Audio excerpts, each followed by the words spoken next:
से था कि जो भी हमारे शिक्षक हैं उनको चिकित्सीय इलाज के लिए क्या कोई कैशलेस हेल्थ इंश्योरेंस की सुविधा उपलब्ध है कि नहीं है। आदरणीय अध्यक्ष जी, आज हम देश को जब विकसित होने की बात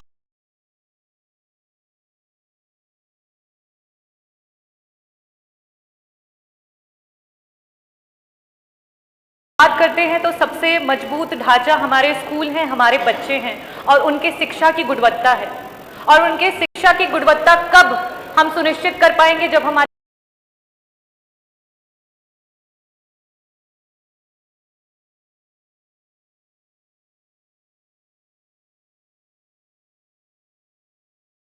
शिक्षक वो मजबूत रहेंगे, जब उनका हेल्थ मजबूत रहेगा। आज ये प्रश्न पूछने का मेन उद्देश्य यह है कि जो हमारे शिक्षक हैं आज वो विभिन्न प्रकार की बीमारियों से जूझ रहे हैं, चाहे वो कम्युनिकेबल डिजीजेज हो या नॉन कम्युनिकेबल डिजीजेज हो।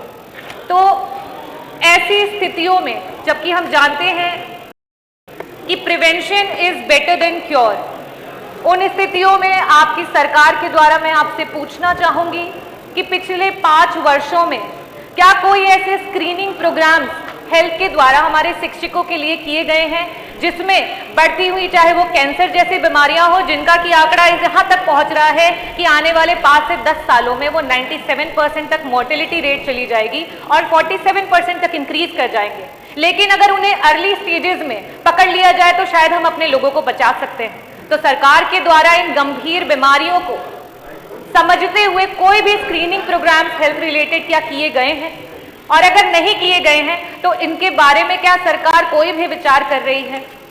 मेरा दूसरा प्रश्न ये है कि अध्यक्ष महोदय, इस विभाग में शिक्षक में महिलाओं के आंकड़े काफी ज्यादा हैं और जो महिला गर्भावस्था के बाद से लेकर के जब तक उसका बच्चा 5 वर्ष का नहीं हो जाता तब तक अगर वो महिला की पोस्टिंग उनके गृह जनपद के अलावा अगर कहीं दूर कर दी जाती है, उन सिचुएशंस में उनके बच्चे को पालन पोषण, उस पर ध्यान देना और साथ ही साथ उनका काम कर पाना बड़ा ही मुश्किल होता है। तो क्या सरकार महिलाओं की हितैषी बनते हुए जो भी हमारी महिला शिक्षक हैं जिनका बच्चा 5 साल या उससे कम उम्र का है, उन्हें उनके गृह जनपद में पोस्टिंग दिलाने की कार्यवाही या दिलाने का अवसर देगी?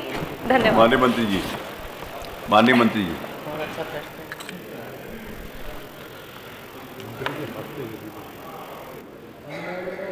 माननीय अध्यक्ष जी,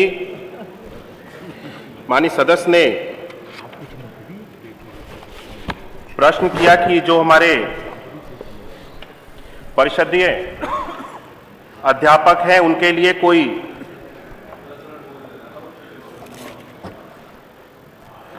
हेल्थ से संबंधित बीमा की व्यवस्था सरकार के द्वारा की गई है। मैं आपके माध्यम से अवगत कराना चाहता हूं कि पिछले समय में हमारे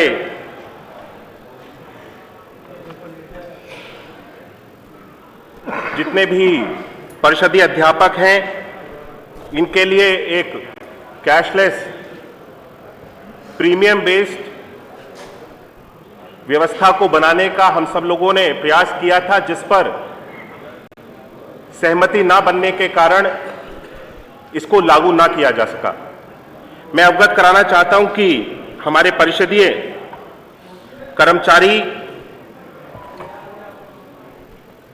जो हमारे राज्य कर्मचारी होते हैं इसमें उनको काउंट नहीं किया जाता है। जो हमारा वर्तमान में नियमावली है, जो जियो है, उसके अंतर्गत हमारे परिषद, हमारे जितने भी अध्यापक हैं वो परिषद के अंतर्गत आते हैं, परिषद के कर्मचारी हैं। इसीलिए उनको जो राज्य कर्मचारियों के लिए नियमावली है उसके अंतर्गत उनको काउंट नहीं किया जाता है। लेकिन मैं अवगत कराना चाहता हूं कि वर्तमान में भी हम सब लोग जो कैशलेस प्रीमियम बेस्ड इंश्योरेंस की बात की गई है, हम सब लोग इस पर विचार कर रहे हैं और सभी जो हमारी इंश्योरेंस कंपनीज हैं उनसे सहमति बनाते हुए और हमारे सभी शिक्षकों में जो बीमा प्लान को दोबारा से बना करके तैयार किया जाएगा, अगर उसमें सहमति बनती है तो इस कैशलेस प्रीमियम बेस्ड इंश्योरेंस की सेवा को हम सब लोग उपलब्ध कराने के लिए शासन के द्वारा इस प्रक्रिया को चलाया जाएगा। और माननीय सदस्य ने जो दूसरा प्रश्न उठाया है जो कि शिक्षकों की महिला शिक्षकों के ट्रांसफर से संबंधित है, मैं इसके बारे में आपको अवगत कराना चाहता हूं। ये जो मूल प्रश्न है वो हेल्थ इंश्योरेंस को लेकर के है, ना कि शिक्षकों के किसी तरह से महिला शिक्षकों के ट्रांसफर्स को करने के संबंधित, इसीलिए ये मूल प्रश्न से अलग है और इसका कोई उत्तर मेरे पास अभी वर्तमान में उपलब्ध नहीं है। कह दो ना कि इसका मुझे अनुभव नहीं है।